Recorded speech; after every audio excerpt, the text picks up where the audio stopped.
Hello Challenge A families. I am going to do a quick video on how to tab your blue Latin Grammar Henley book for Challenge A. This is actually the grammar book that your student will carry with them throughout Challenge 4. So all of their middle school and high school career, as they learn Latin for their grammar strand, they are going to use the same grammar book. Now, I want to preface this video by saying none of this is absolutely necessary. You do not need to tab your book if you don't want to. There's a table of contents, which is basically what I'm using when I tab this book. I'm pretty much using everything from the table of contents, and that's how I'm tabbing this. So if you don't like tabs and you don't want to deal with tabs, don't. Just use your table of contents. If you have a visual learner or you have a student who likes organization and enjoys this kind of thing, I think tabbing is a great idea. One of my favorite things about tabbing this year with Rachel, I actually wrote the words on the tabs, but she placed them in the book, and it made her physically go through the entire book and look at what is to come. So as we tab together, she's physically touching the pages and looking at them and seeing how what she already knows about the English grammar can relate to what she's about to learn in Latin. So we just use the table of contents. I started with nouns, then did adjectives and adverbs across the top, 3 of them across the top.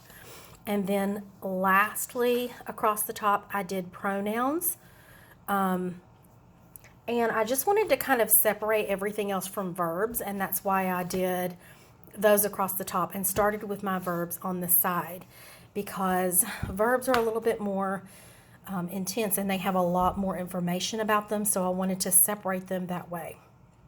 So verbs are down the side. We have verbs, active, passive, irregular verbs, and then syntax is my last tab. The same way we worked backwards in the purple book, we want to do the same as we do the blue one. So if you want to, you could start at the very back, or you can kind of choose. We kind of just did sections at a time. I tried to think through how many can I fit here and what's the best way to organize it. And so this is what we did. We started with syntax, which is our 5th one, did irregular verbs, passive, active, and verbs. The only thing that's in the table of contents that we did not tab is the numerals. Right here, we didn't tab numerals because I have yet to see when we use numerals as we translate, so I didn't tab that. After we tabbed the verbs right there, I switched colors and we actually went to 6 tabs. And the reason I did that is because I started with rules of agreement, because that was what came next. And then the rest are different types of clauses. And because there were 5 of them, I needed to add a 6th one to add the rules of agreement. So here's what we did. We started with the bottom for noun clauses. We then did adjective clauses, adverbial clauses, subordinate clauses, main clauses, and then rules of agreement. And that was that section. Then I switched colors again. So that was, we started with 5 in pink, and then we went to 6, and now we're going back to 5 here, up and down. And I started back here with pronouns. And then I did the ablative, the accusative, the dative, and the nominative and the genitive, because those are on the same page. So there were 5 purple ones there. And then I went to 4 here, because this was pretty much all that was left, and these I wanted at the top. These are, we began at the back with the rules for time, rules for place, verbal nouns and adjectives, and then adjectives. All right, and then at the very back, we went back to across the top for these, because these are something that you're going to use a lot more often.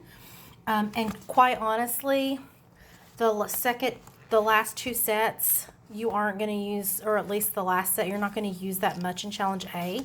So a lot of this you're not even going to learn until Challenge B or Challenge 1 or even later. But I went ahead and tabbed it out for her, so she'll be ready for the coming years as well. For the top here, we did prepositions and then diagramming and pronunciation, because I felt like those were the three things that we probably used maybe the most as we talk about prepositions. And then as we start diagramming, we almost always diagram when we do English to Latin, but this teaches you how to diagram from Latin to how you would diagram in Latin, and it goes through all of the different types of sentences. It's very cool. So that's a good thing to have tabbed. And that's all we do for tabbing the Blue Latin Grammar Henley book. Hope that helps.